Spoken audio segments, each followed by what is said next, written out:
అందరికీ నమస్కారం. 100 కోట్లతో పట్టుబడ్డ ఏఈ, తీవ్ర కోపంలో సీఎం. ఈ విషయాలను తెలుసుకోవాలంటే గనక వీడియో మీరు కంప్లీట్‌గా చూడండి. అప్పుడే మీకు కంప్లీట్ ఇన్ఫర్మేషన్ ఏంటో అర్థమవుతుంది. అదేవిధంగా చాలామంది వీడియో చూస్తున్నారు కానీ లైక్ అని కామెంట్ చేయట్లేదు. దయచేసి లైక్ అని కామెంట్ చేయండి. లైక్ అని కామెంట్ చేయడం వల్ల ఈ విషయాలన్నీ మనం చాలా మందికి తెలియజేసిన వాళ్ళం అవుతాం. అదేవిధంగా 100 కోట్లతో ఎలా పట్టుబడ్డాడు? ఈ అక్రమ సంపాదన ఎలా వచ్చిందనే విషయాలు మనం పూర్తిగా తెలుసుకునే వాళ్ళవుతాం. ఇంక లేట్ చేయకుండా పూర్తి వివరాలు తెలుసుకుందాం.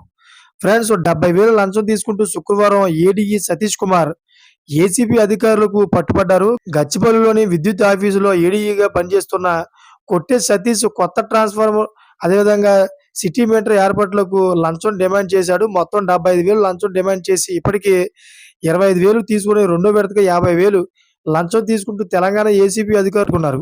అయితే గచ్చిబౌలి సబ్ డివిజన్‌లోని అసిస్టెంట్ డివిజనల్ కొట్టే సతీష్ పట్టుబడినట్టు ఏసీబీ అధికారులు తెలిపారు. కాగా ఈరోజు అతనికి సంబంధించిన నివాసంలో విస్తృతంగా తనిఖీలు నిర్వహించగా అధికారులు కంగుతినే ఆస్తులు బయటపడ్డాయి.